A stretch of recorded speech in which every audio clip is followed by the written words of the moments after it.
Titanic shipwreck पर investigation के दौरान रिसर्चर्स ने एक अजीबो-गरीब चीज नोटिस की।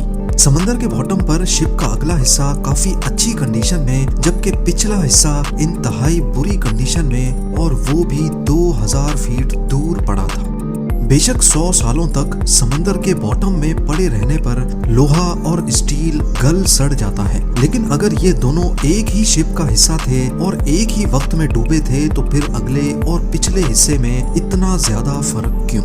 रिसर्चर्स का मानना है कि एक्सीडेंट वाली रात आइसबर्ग से टकराने के अलावा भी टाइटैनिक के साथ कुछ हुआ था जिसने उसके पिछले हिस्से को ज्यादा नुकसान पहुंचाया। पर सवाल है कि आखिर क्या? जेम टीवी की वीडियोस में एक बार फिर से खुशामदीद। नाजरीन, 1912 में जिस रात टाइटैनिक के साथ हादसा पेश आया था, उस वक्त वो कनाडा के न्यू फाउंडलैंड से 700 किलोमीटर दूर अंधेरे समंदर के बीचों बीच अकेली मौजूद थी। हादसे के वक्त इसमें टोटल 2240 लोग सवार थे, जिसमें से 1500 लोग अपनी जान गंवा बैठे। वो जिसको अनसिंकेबल कहा जाता था, वो कुदरत की ताकत के सामने देखते ही देखते काले समंदर की नजर हो गई। इस हादसे के चश्मदीद गवाह आई विटनेस सिर्फ वो लोग थे जो किसी तरह शिप से निकलकर अटलांटिक ओशन के ठंडे पानी में कूद गए थे। आइसबर्ग टकराने से लेकर शिप के डूबने तक जो कुछ भी हुआ, उसका रिकॉर्ड उन आई विटनेस के सिवा और किसी के पास नहीं था, जो कि खुद ठंडे पानी से लड़ने में मसरूफ थे। पहली रेस्क्यू शिप RMS कारपैथिया भी टाइटैनिक डूबने के 1.5 घंटे के बाद वहां पहुंची थी।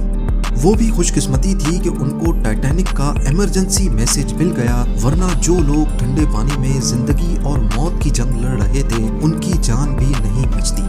और टाइटैनिक के हादसे के बारे में आज तक किसी को भी मालूम ना पड़ता। इन्वेस्टिगेशन के दौरान पहले तो किसी को भी मालूम नहीं था कि शिप के साथ हुआ क्या है, लेकिन फिर बचने वालों ने बताया कि शिप की एक आइसबर्ग से टक्कर हुई थी। इन बयानात को मौके पर मौजूद आइसबर्ग को देखकर कंफर्म भी किया गया, जिस पर टाइटैनिक का रेड पेंट अभी तक लगा हुआ था।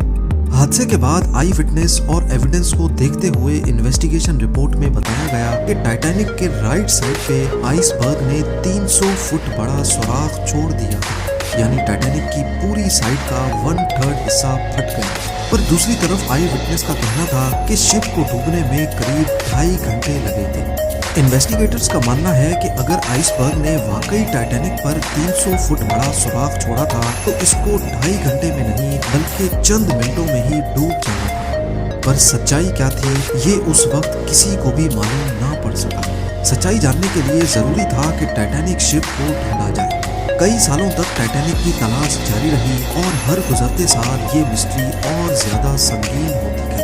आखिरकार 73 इयर्स के बाद जब टाइटैनिक का मलबा मिला, तो ये मैरीन इंडस्ट्री के लिए एक बहुत बड़ा ब्रेक थ्रू था। वो सारे सवालात जो टाइटैनिक अपने पीछे छोड़कर गई थी, उनके जवाबात ढूंढने का वक्त आ चुका था। अटलांटिक ओशन की 4000 मीटर गहराई में पिछली कई दहाइयों से टाइटैनिक का मलबा काले अंधेरे में मौजूद था।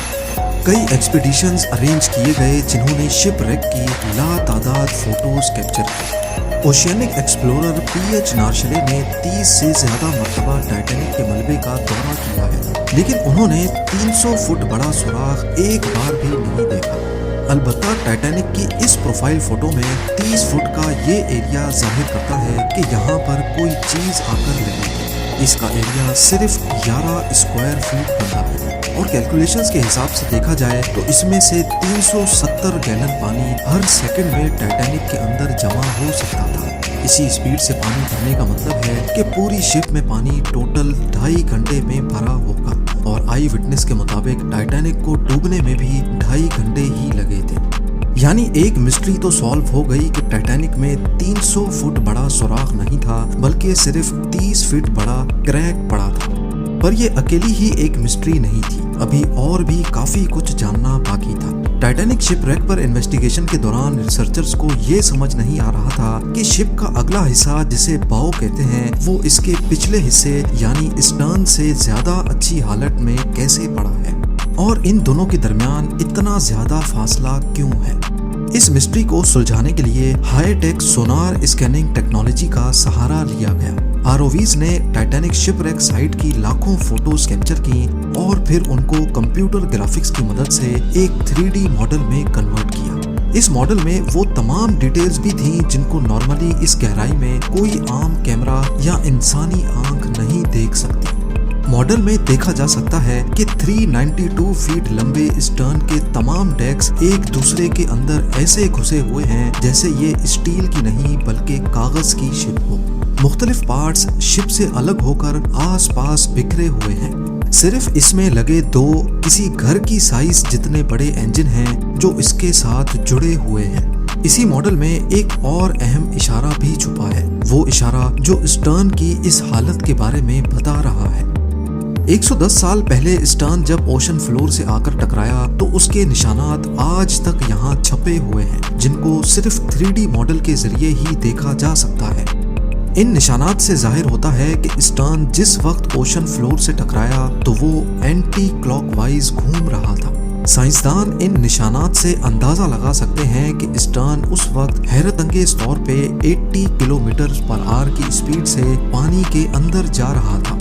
शिप का पिछला हिस्सा जब इतनी स्पीड से पानी की गहराई में जा रहा था तो पानी से पैदा होने वाली फोर्सेस ने शिप के लूज पार्ट्स को उखाड़ दिया और जब वो 4 किलोमीटर नीचे ओशन फ्लोर से टकराया तो इसके सारे डेक्स एक दूसरे के अंदर धंस गए। दूसरी तरफ जैसा कि आप देख सकते हैं कि बाउ सेक्शन फ्रंट सेक्शन का डिजाइन हाइड्रोडायनेमिक है, यानी ये पानी को आसानी से काट सकता है, ठीक उसी तरह जैसे शिप पानी पे फ्लोट करते वक्त पानी को काट कर अपना रास्ता बनाती है।